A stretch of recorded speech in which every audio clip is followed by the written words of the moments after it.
Referências a todos. Muito bom dia a todos, um bom domingo.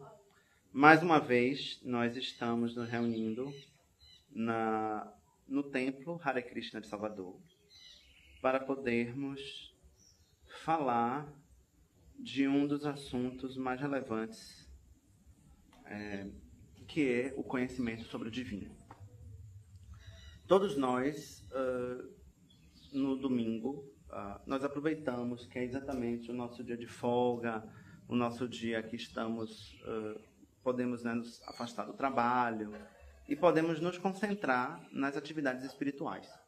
Exatamente pela concentração das atividades espirituais que nos reunimos aqui para dialogar sobre a literatura que dá base ao nosso pensamento filosófico, que é a Bhagavad Gita. Mas não qualquer Bhagavad Gita. É a Bhagavad Gita como ele é, em que o rigor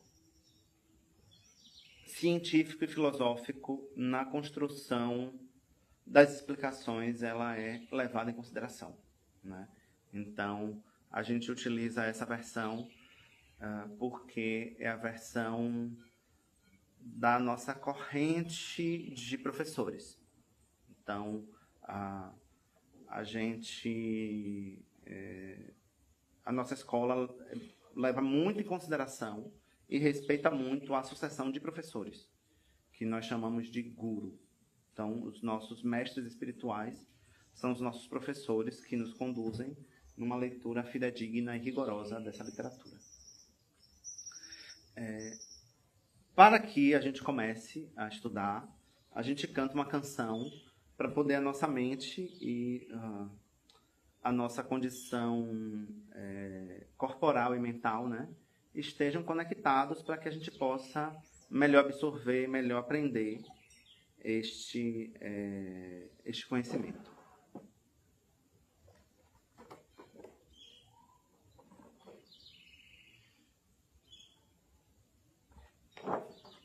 Vamos lá.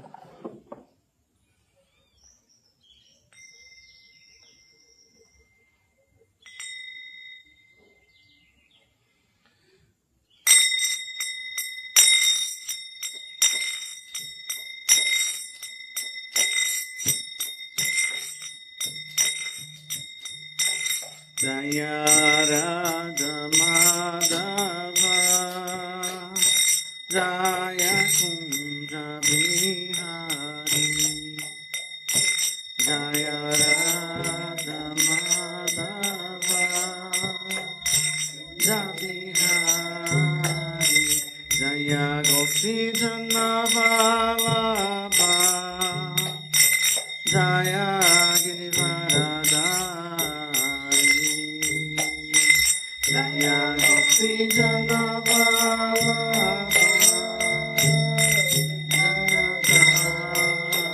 Yashodanam Danam Vrajajanaram Janam Yashodanam Janam Vrajajanaram Janam Yamuna Tiravana Chari Yamuna Tiravana Chari Jaya Radha Madhava Kunja Bihari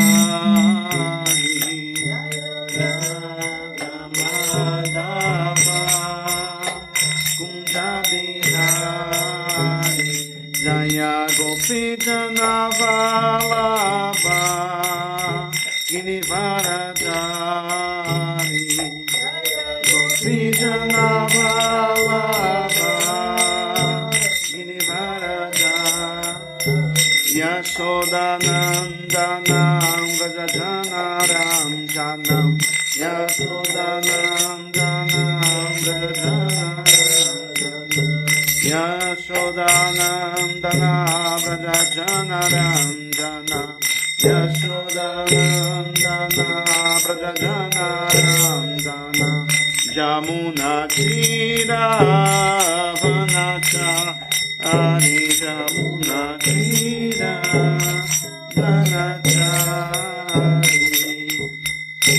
Hare Krishna Hare Krishna Krishna, Krishna Krishna, Hare Hare, Hare Rama, Hare Rama, Rama Rama, Hare Hare, Hare Krishna,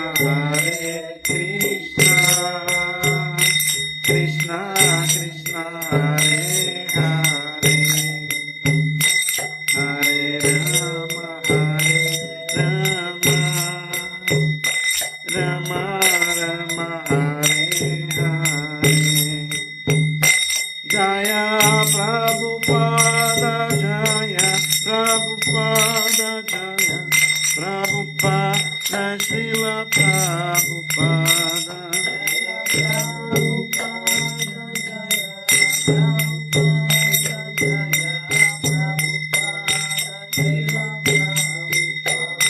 Jaya Gurudev, Gurudev, Gurudev, Jaya Jaya Gurudev.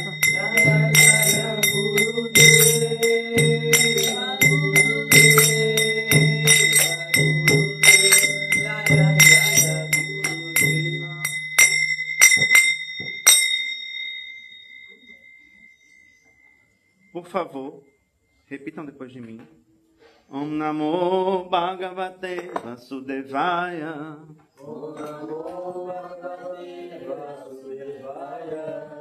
Om Namo Bhagavate Vasudevaya.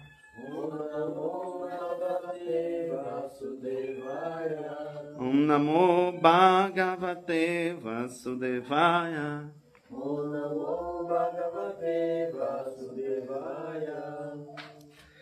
O verso é o verso 20 do capítulo 2, resumo do Gita.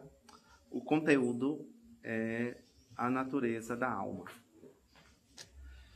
Najayate mriyate vakadachin nayambu tuabhavitavana bhuyaha ajonitya saswayam purano nahyante hanyam manesharire. Najayate mriyate vakadachin nayam bhutva bhavitavana bhuyaha ajonitya saswatoyam purano nahayante hanyam manesharire. Por favor, repitam comigo. Nunca. Jayate, nasce. Mriyate, nunca morre. Vá, ou, Kadachit, em qualquer tempo. Passado, presente ou futuro. Nunca. Ayam, isto. Bhutva, veio a ser. Bhavita, vir a ser. Vá, ou, não.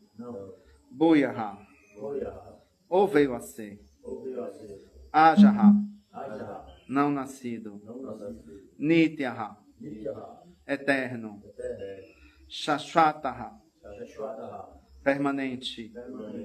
Ayam, isto. Puranaha, o mais velho. Nunca. Hanyate, é morto. Hanyamane, sendo morto. Sharire, pelo corpo. Tradução por sua divina graça, C. Bhaktivedanta Swami Srila Prabhupada. Para a alma, nunca há nascimento nem morte. Nem uma vez existia. Uma vez que exista, ela vai deixar de existir. Ela é não nascida, eterna, sempre existente, imortal e primordial. Ela não morre quando o corpo morre. De novo. Para a alma, nunca há nascimento nem morte. Nem, uma vez que exista, ela vai deixar de existir.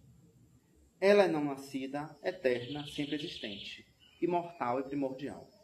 Ela não morre quando o corpo morre. Por favor, repitam comigo. Para a alma nunca há nascimento nem morte. Para a alma nunca há nascimento nem morte. Nem uma vez que exista, ela vai deixar de existir. Ela é não nascida, eterna, sempre existente, imortal e primordial. Ela não morre quando o corpo morre. Significado. Vamos estudar. Por sua divina graça, Seba Bhaktivedanta Swami Srila Prabhupada.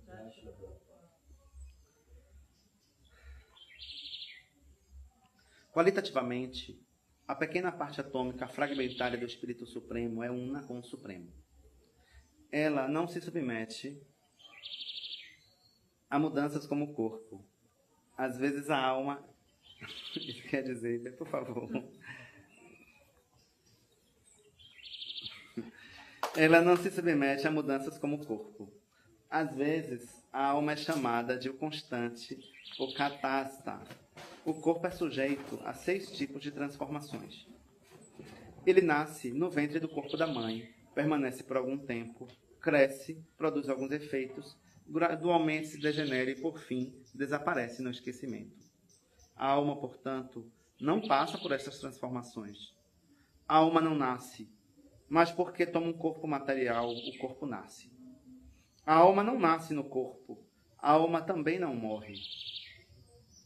Qualquer coisa que tenha nascimento também tem morte. E porque a alma não tem nascimento, ela, portanto, não tem passado, presente ou futuro. Ela é eterna, sempre existente e primordial, isto é, não há nenhum vestígio na história sobre o começo da sua existência. Sob a impressão do corpo, buscamos a história do nascimento e da alma. A alma, em tempo algum, envelhece, como acontece com o corpo. Portanto, os assim chamados anciãos sentem que existem com o mesmo alento que tinham em sua infância ou em sua juventude. As mudanças do corpo não afetam a alma. A alma não se deteriora como uma árvore, nem como qualquer coisa material. A alma também não tem nenhum subproduto. Os subprodutos do corpo, a saber, as crianças, são também diferentes almas individuais e, por causa do corpo, elas aparecem como filhos de um homem ou uma pessoa em particular. O corpo se desenvolve por causa da presença da alma, mas a alma não tem subprodutos nem mudanças. Por isso, a alma está livre das 6 mudanças do corpo. No Katha Upanishad, também encontramos uma passagem similar na qual se lê: Najayate Miyate Vavipashtin Nayan Kustashina Vibhuva Kashtit Ajonitya Shashvatoyam Purano Nahanyate Hanyamane Sharire. É interessante que esse verso é igual, né? Então, o mesmo verso aparece no outro Upanishad, né? Ele mostra a evidência, que é no Katha Upanishad 1:2:18. O significado e a explicação deste verso são os mesmos que na Bhagavad Gita, mas aqui neste verso uma palavra especial, vipashtit, que significa erudito ou com conhecimento. A alma é plena de conhecimento, chit, ou sempre plena de consciência. Por isso a consciência é o sintoma da alma. Mesmo que não se encontre a alma dentro do coração, onde ela está situada, pode-se ainda assim compreender a presença da alma simplesmente pela presença da consciência. Às vezes não encontramos o sol no céu devido às nuvens, ou por alguma outra razão, mas a luz do sol está sempre lá e por isso nos convencemos do que é dia. Tão logo haja um pouco de luz no céu, cedo pela manhã, podemos compreender que o sol está no céu. Similarmente, uma vez que haja alguma consciência em todos os corpos, sejam de homem ou de animal, podemos compreender a presença da alma. Entretanto, esta consciência da alma é diferente da consciência do Supremo, pois a consciência do Supremo é a onisciência, passado, presente e futuro. A consciência da alma individual tem propensão ao esquecimento, né? Então, ela está no corpo, quando ela assume um novo corpo, a tendência é ela assumir o esquecimento. Quando se esquece de sua natureza verdadeira, ela obtém a educação e a iluminação das aulas superiores de Krishna. Mas Krishna não é como a alma esquecida. Se ele fosse, os ensinamentos de Krishna da Bhagavad Gita seriam inúteis. Existem 2 tipos de alma, a saber, a alma partícula diminuta, Anu-Atma, e a superalma, Vibhu-Atma. Isto também se confirma no Katha Upanishad 1:2:20. Desta maneira, Anor Anyanam Mahato Mahyam Atmasya Janto Nihiti Guhayam Ta Akratu Pasyati Vita Sukho Datu Prashadam Mahimanam Atmanaha. Tanto a superalma, o Paramatma, quanto a alma atômica, Jivatma, estão situadas na mesma árvore do corpo, dentro do mesmo coração do ser vivo. E somente aquele que se libertou de todos os desejos materiais, bem como das lamentações, pode, pela graça do Supremo, compreender as glórias da alma. Krishna é o manancial da superalma também, como vai ser revelado nos capítulos seguintes. E Arjuna é a alma atômica, esquecido de sua natureza verdadeira. Por isso, ele necessita de Krishna, ou seu representante autêntico, o mestre espiritual, para que o ilumine. Jaya Srila Prabhupada. Om Magnana Timirandasya Yanagyanam Shalakaya Chakshurum Militani Jena Tasmai Shri Gurave Namaha Namam Vishnu Padaya Krishna Prestaya Bhutaleshu Madhavidaya Nanda Goswami Guru Namsaya Paramananda Vishnu.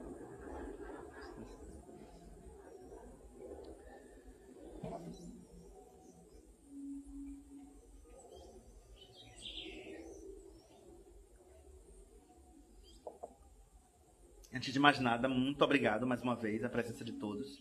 É muito importante que a gente possa, né, nos reunir, nos congregar, né, em conjunto. O texto de hoje é um texto interessante, porque hoje é comemorado no calendário cristão um evento muito importante, que é o Domingo de Páscoa, né? E para os cristãos, hoje é o momento em que eles se apegam a um aspecto específico do divino, que é o aspecto de transcender a natureza material, que é quando Jesus ele ressuscita. Então, eu fiquei pensando, eu sempre tento, né, por um exercício lá, sejam bem-vindos. Eu sempre tento, por um exercício mesmo filosófico, tentar pegar um ponto da vida, do mundo, do que está acontecendo, né, ao nosso redor, para que eu possa trazer na Bhagavad Gita essa mesma categoria filosófica, para que a gente possa relacionar o conhecimento da Bhagavad Gita com a vida que a gente leva, o mundo que está ao nosso redor, né, as coisas, os projetos, né, que a gente vive. E como a gente está numa sociedade que manifesta padrões de uma determinada cultura, então hoje, no domingo de Páscoa, nós não somos cristãos, mas nós nos relacionamos com equilíbrio e com cuidado. E aí, eu fiquei pensando, que verso da Bhagavad Gita poderia manifestar o conhecimento filosófico do Siddhanta que, de alguma forma, está presente neste momento histórico, que é este domingo de Páscoa. E aí, ao estudar, eu cheguei até o verso 2:20, que é um verso em que trata especificamente eu vou dizer que praticamente do cerne da nossa filosofia, né? Esse verso 2:20, se a gente espremer ele muito, muito, muito, a gente praticamente pode tirar todo o Siddhanta, né? Toda a base siddhântica desse verso. O verso só, ele engloba uma profundidade quase que infinita de possibilidades. E aí, olha que coisa interessante. Olha o que o verso diz. Najayate miryate va kadachin. Najayate não nasce. não nasce. Miryate. Mir é morrer. Mirtyu é morte. Miryate. Então, Jayate nasce. Miryate morre. Miryate, ou seja, ele não morre. Então, não nasce e nem morre. Vá kadatit. Ou seja lá qual for o tempo. Então, em qualquer tempo, em qualquer circunstância, não nasce nem morre. O que não nasce nem morre? Aí ele diz aqui. Nayanan bhutva bhavitava. Ou seja, nunca isto veio a ser ou veio a ser.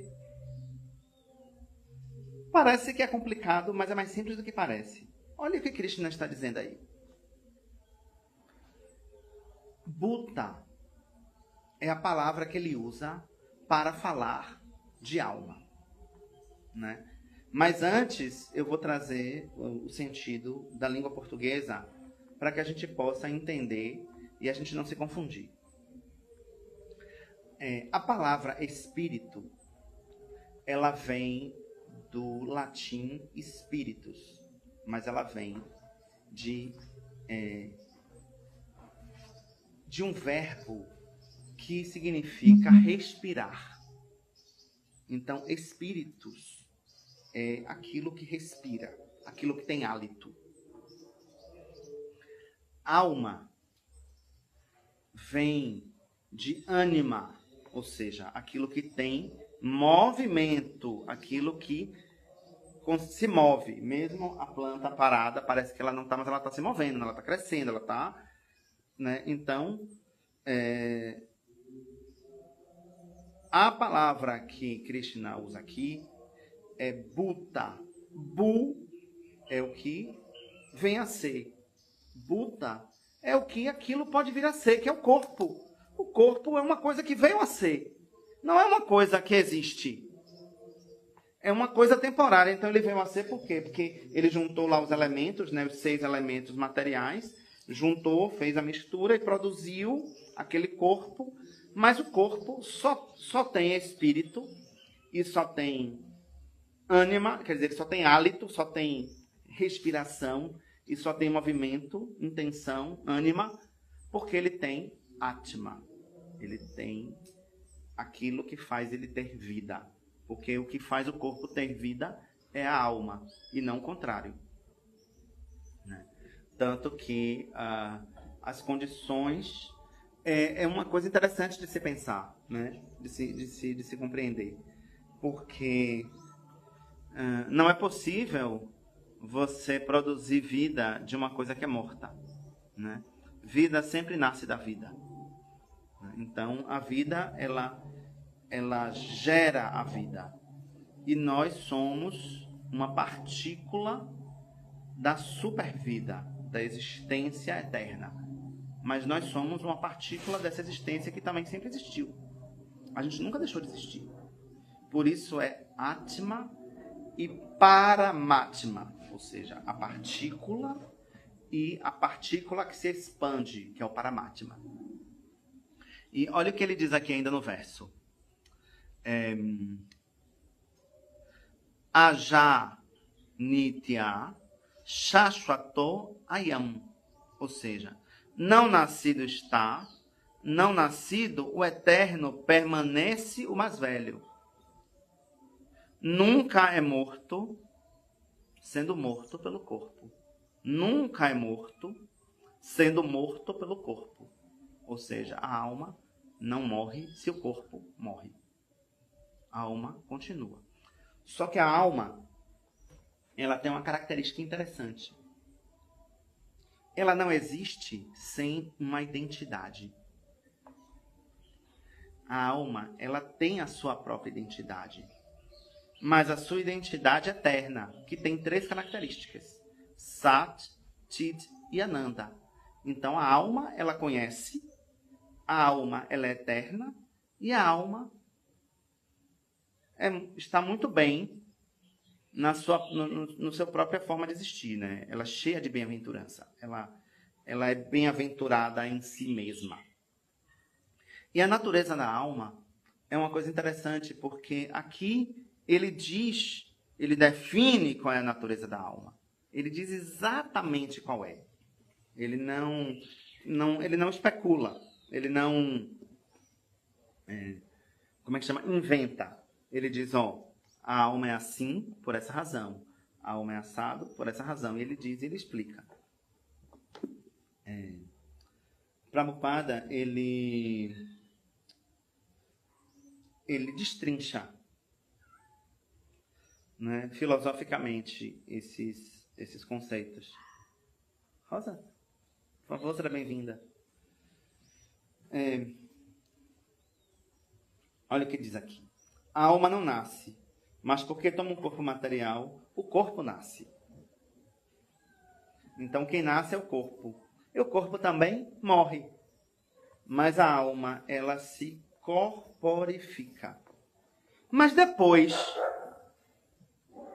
que ela abandona este corpo material, ela fica uma alma descorporificada? E aí, o que vocês acham? Ela fica descorporificada? Não. Ela ou assume um outro corpo material, ou ela assume um corpo espiritual. Mas a alma não existe descorporificada. E é interessante, né, porque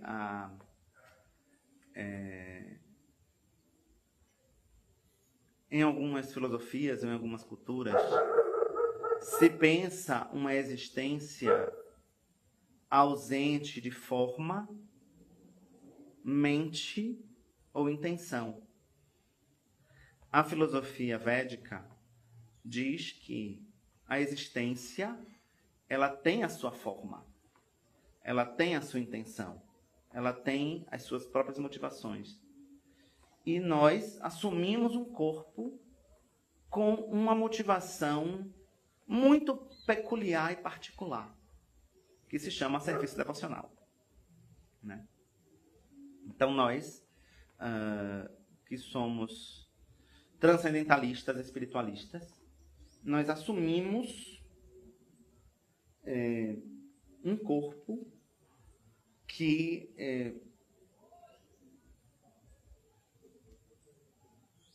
ocupamos este corpo em atividades que são espiritualistas.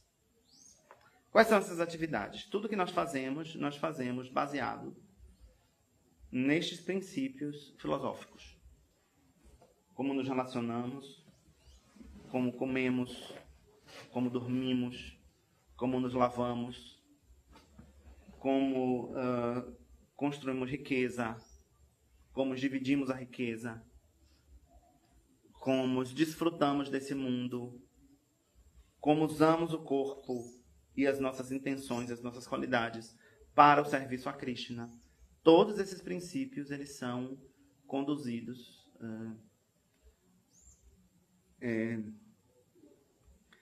não como uma alma desidentitada, ou uma alma sem identidade, mas uma alma que assume um corpo com uma identidade espiritual. Isso é que, como é que chama? É a diferença, né? Principalmente da nossa filosofia para muitas filosofias, outras filosofias que também acreditam, né, na reencarnação e na transmutação da alma para outros corpos. Mas a filosofia védica, ela deixa clara, deixa de forma bastante objetiva, que a alma não passa por um processo de evolução, mas a alma, ela já é evoluída em si mesma. De que ela assume diferentes corpos, ou assume aquele corpo em função da atividade e da identidade corporal que ela estabelece. Então, é assim, é a identidade corporificada, ou como ela se identifica com aquele corpo, que faz com que ela esteja atada àquele corpo. E aí existem os critérios que nos atam mais a este corpo.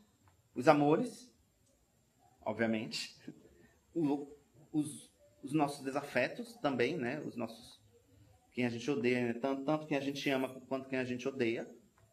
E também as identidades e os apegos que a gente constrói ao longo da nossa vida corporificada, que é o casamento, a família, os amigos e o trabalho e por aí vai, né? São as identidades. O que é interessante aqui nesse verso também é que Prabhupada ele mostra duas evidências em outra literatura para o mesmo verso, que é no Katha Upanishad. Né? Então ele pega o verso, o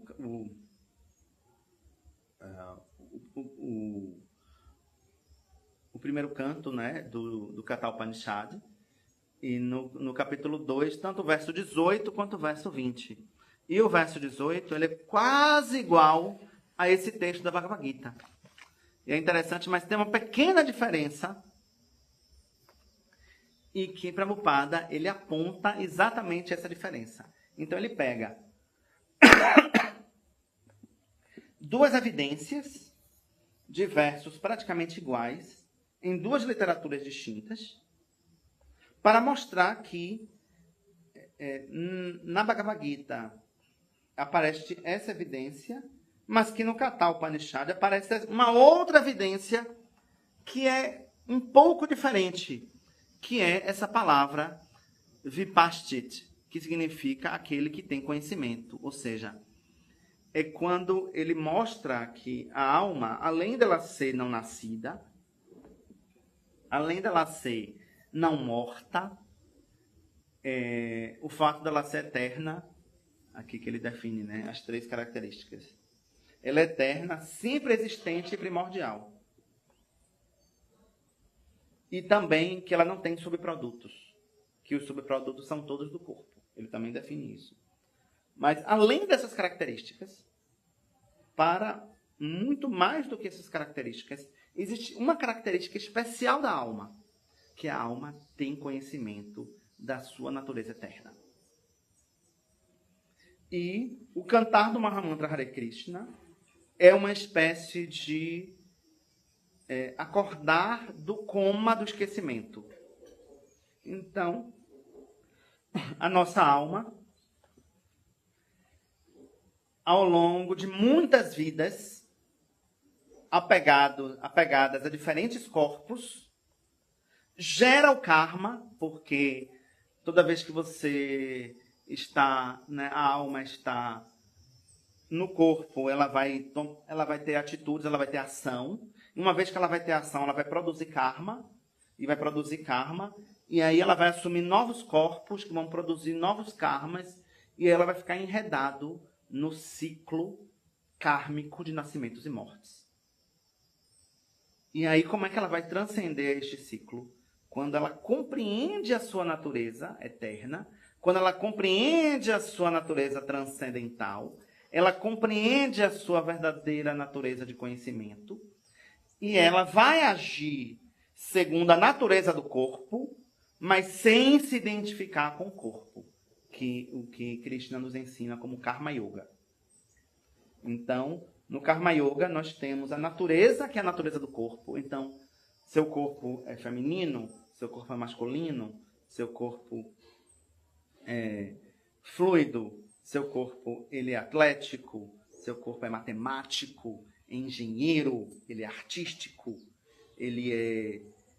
você tem uma natureza autoritária, uma natureza reacionária, você tem uma natureza compassiva, uma natureza compreensiva. Todas essas naturezas são naturezas do corpo, não são naturezas da alma. Todas essas identidades são identidades corporais, e únicas e exclusivamente corporais. Porém, a gente não tem como fugir dessas identidades. Né? Simplesmente você vai se olhar no espelho e vai dizer, a partir de hoje eu não sou mais... Eu não sou mais eu sou um Atma eu. Não é assim que funciona. Não é desse jeito, é o contrário. É você entender que você está neste corpo e que esse corpo ele tem demandas. Você precisa lavar, você precisa alimentar, você precisa cuidar. É como se fosse uma máquina mesmo, uma máquina que você tem que colocar o óleo, você tem que todo dia ligar, você tem que todo dia, né, aquela engrenagem junto com a outra se movendo, vai começar a puir a engrenagem, que a gente chama de artrose. Né? Então, no final das contas, é uma engrenagem físico, biológico-químico, social, espiritual, psicológico, educacional, político, misturado com uma identidade que transcende a tudo isso, que é a identidade espiritual original. Mas, no entanto, a gente não deixa de ser um ser político, a gente não deixa de ser um ser psicológico, a gente não deixa de ser um ser com identidade de gênero, nós não deixamos de ser pessoas com uma identidade social. Tem como. Conta bancária é diferente. No entanto, transcendentalmente e espiritualmente, somos iguais. Né? E isso é bastante interessante de refletir, porque são diferentes identidades, mas todas elas são identidades corpóreas, temporárias, circunstanciais, ocasionais e fadadas ao esquecimento, como diz Srila Prabhupada. Gostaria, por favor, de abrir perguntas, dúvidas. Alguém gostaria de fazer comentários? Ou retirar ou alguma dúvida desse verso? Estamos abertos a dialogar. Quem quiser perguntar alguma coisa ou fazer algum comentário. Se não, eu tenho. Eu tenho algumas dúvidas. Alguém, por favor?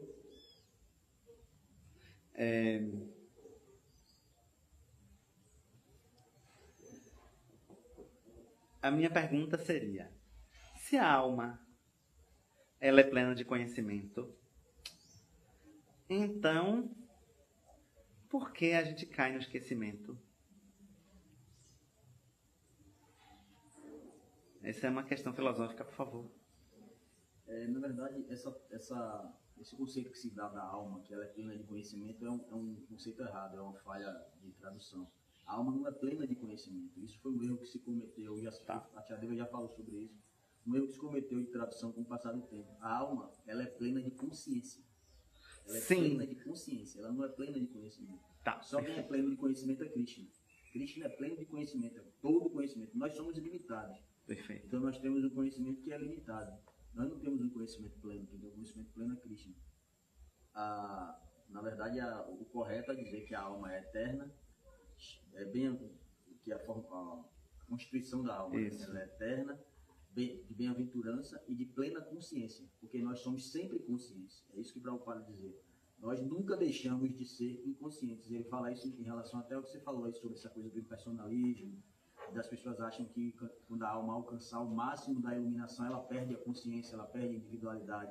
E o Prabhupada fala que não, que a alma sempre é plena de consciência, sempre ela tem consciência, ela nunca deixa de Pronto, olha que coisa interessante. A palavra consciência significa que está com o conhecimento, que está com o saber. Conhecimento significa o que se sabe, aquilo que se sabe, né, do ponto de vista etimológico, falando. Então, quando a gente diz que a alma ela é consciente, significa que o conhecimento está na alma. Faz parte da natureza da alma o conhecer. Mas o conhecer o quê? O conhecer a sua natureza eterna. O Prabhupada fala muito claramente, ele fala que a diferença de nós e de Krishna é que nós temos consciência de nós mesmos. E Krishna tem consciência de nós, de tudo, de todos os outros. A gente sabe malmente o que está acontecendo dentro da gente, malmente. E às vezes a gente precisa até de um terapeuta para ajudar a gente a entender melhor o que está se passando dentro da gente. né? E o médico a nível de corpo físico. Mas Krishna, além de ele sabe tudo dele em relação a ele, ele sabe tudo em relação a todos. E por isso que Krishna é pleno de conhecimento. E nós somos plenos de consciência, nós temos consciência. Essa consciência sobre nós mesmos. Né? Nós sentimos a nós mesmos, nós temos consciência de nós mesmos e, claro, de alguns fatores externos. Mas Krishna tem conhecimento de tudo. Né? Nosso conhecimento é incompleto, ele é infinitesimal, como se diz. E o de Krishna é completo. É interessante, né? E aí...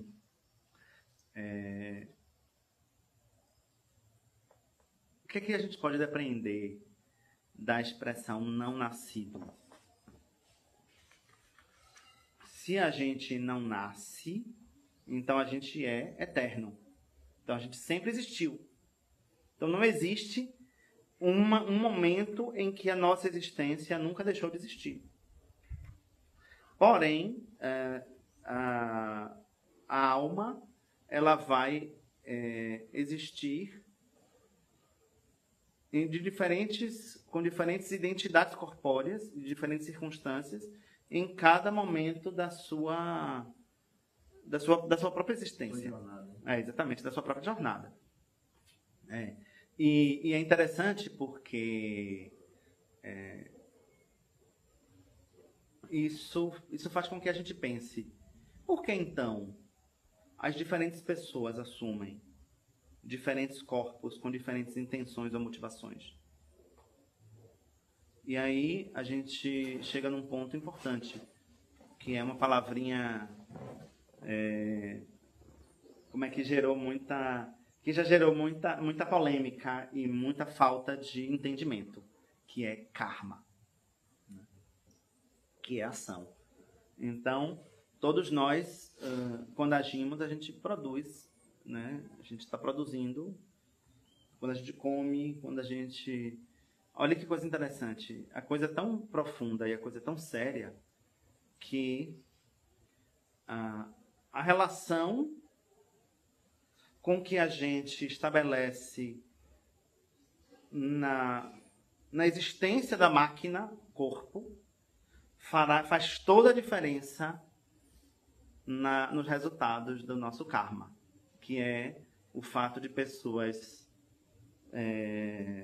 conduzirem seus corpos a sobreviverem da exploração de outros animais, né? Então, as pessoas, ao escolherem comer carne, ao escolher comer alimentos que foram fruto desse tipo de exploração animal, só o fato de elas estarem comendo, o karma que elas estão gerando, né, gestando, já é completamente diferente do karma de uma pessoa que está tentando gestar o seu corpo em um modo bondoso e em um modo cuidadoso, né, e respeitoso com as entidades vivas e com a exploração das outras entidades vivas, né? Então, isso eu estou falando somente do que a gente escolhe para comer. Só a escolha do que a gente vai comer já faz uma diferença absurda em tudo ao nosso redor, né? Aí a gente pode começar a ampliar como é que a gente vai as escolhas das nossas amizades, né? Que tipo de amigos a gente quer ter, que tipo de relações a gente quer ter, ou como é que a gente vai nos relacionar amorosamente com as pessoas, né? Que tipo de relação eu vou ter com o outro, né? Eu vou explorar o outro, vou ser cuidadoso com o outro. Então tudo isso vai gestar estes karmas com diferentes motivações, né? E aí isso vai produzir, vai imantar uma identidade corpórea falsa que vai promover uma nova identidade corpórea falsa. Então essas identidades falsas vão criar um apego tão grande que você vai precisar de um outro corpo com um outro tipo de apego para poder produzir os resultados desse apego original que você teve.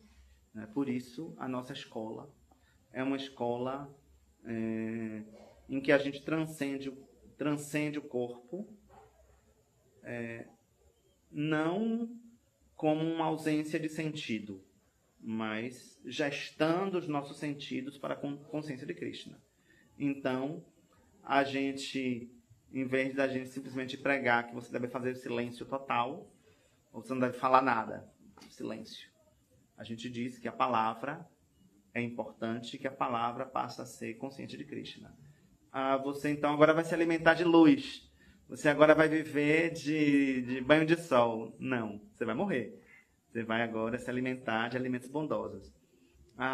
Eu vou agir socialmente na hora de produzir minha riqueza. Como? Eu vou explorar as pessoas, eu vou ser uma pessoa, ou vou me comportar de determinada maneira. Então, nesse momento, você vai começar a transcender as identidades corpóreas para que você possa ser capaz de gestar uma transcendência verdadeira, né? E não um falso desapego, mas uma transcendência. Vichitra sempre fala disso, né? A diferença entre um falso desapego e a transcendência verdadeira. Enfim, alguém tem mais alguma pergunta? Senão posso já ir conduzindo para a gente cantar para Jagannatha. Eu acho que eu só queria fazer só um comentário. Por favor. De um fator que eu acho que é muito importante também nesse contexto do que o senhor deu, que é o corpo sutil. Sim. Né? Que muitas coisas não estão relacionadas com esse corpo físico. Né? Tem muita coisa que não está relacionada com esse corpo físico, mas com o corpo sutil. Né? Porque quando a gente abandona o corpo grosseiro, ele fica aqui, ele apodrece, ele vai para a terra e tal. Mas o corpo sutil, ele deixa impressões, que são chamadas de sanskaras. Sim. São impressões que você carrega para outra vida. E essas impressões estão muito ligadas à questão do karma. O tipo de consciência que você tem na outra vida, tendências, como o senhor falou, tendências alimentares, tendências sociais, de relações sociais, até vocações, assim, tudo isso está relacionado com o corpo sutil. Que o corpo material, a gente sabe, é feito de fogo, ar, água, terra e éter. Isso. E o corpo sutil, a formação dele é inteligência, mente e falso ego. Isso, falso ego. O falso ego é exatamente isso. É essa falsa consciência, né? A gente acha que nós somos algo assim, que nós não somos, né? Aqui o senhor falou, né? Nós somos apegados ao personagem que a gente está exercendo agora. Isso. Esse apego deixa impressões que são cruciais na próxima vida que a gente tem. Certas tendências que a gente vai nascer em outra vida está muito relacionado com o corpo sutil. E outra coisa que é de suma importância é que essa consciência precisa ser purificada. Né? Essa consciência precisa ser purificada. Quando a gente consegue purificar a nossa consciência, significa se livrar dessa falsa impressão, né? Que é a consciência de Krishna é exatamente isso. É entender que a gente precisa se livrar dessa falsa impressão e ter a impressão certa, né? Que nós realmente temos uma identidade, mas que não é essa que a gente está vivendo agora. Essa é passageira, né? Com o tempo a gente vai ter. Isso, inclusive a melhor maneira de usar essa falsa identidade, né? Inclusive, uma coisa muito comum também, a gente ouve falar de pessoas, a gente vê isso em terreiros, de candomblé, de umbanda, em centros espíritas, pessoas que têm acesso pessoas que já se foram, essas coisas. Aquilo ali são as pessoas que estão no corpo sutil. Exatamente isso. Elas estão presentes, mas no corpo sutil. Porque, de alguma forma, essas pessoas abandonaram o corpo e não obtiveram outro corpo. Elas não obtiveram outro corpo. Elas estão numa condição, assim, sem falar de uma maneira pejorativa, não é maneira pejorativa, mas que vem do corpo para a nossa cultura, assim, uma presença meio fantasmagórica, como se fosse um fantasminha, um camarada ou não. Né? A gente sabe que tem entidades que são bem positivas e tem entidades que são bem pesadas, tem vibrações bem ruins. Então são pessoas comuns que estão no corpo sutil, e por conta de estar no corpo sutil, elas estão agindo de alguma maneira. Isso. Às vezes, por exemplo, centros espíritas, você vê pessoas que continuam vindo para ajudar familiares, aquela pessoa ainda está presa à identidade dela daquela vida. Ela está querendo se ligar àquelas pessoas, os parentes. Inclusive o Bhagavatam, ele fala uma coisa interessante, que ele diz que não existe nada neste mundo que nos ate mais a este mundo do que as identidades familiares. As relações familiares, né? É tão forte que e isso inclusive faz gerar relações ancestrais profundas que as pessoas... Caruna, para desligar aqui, minha querida. Né, isso gera relações em que as pessoas elas encarnam dentro de sua própria dinastia, né?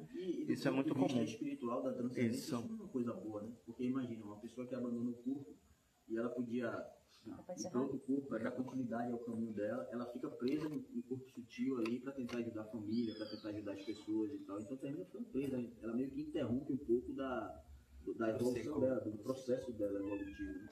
Então não é uma coisa tão, claro, tem momentos que é útil, né? Ajuda pessoas, tranquilizam familiares e tal, mas não é o ideal, né? Tem alguma pergunta? Será online?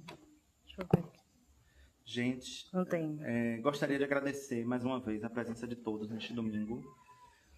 Agradecer ao meu mestre espiritual, Hridayananda Maharaj, a lucidez e a capacidade de poder falar a Bhagavad Gita, a canção do Senhor Krishna. Agradecer a Prabhupada por iluminar este conhecimento e agradecer a Vyasadeva a licença e a permissão de sentar em sua Vyasasana. Muito obrigado a todos. Bom domingo.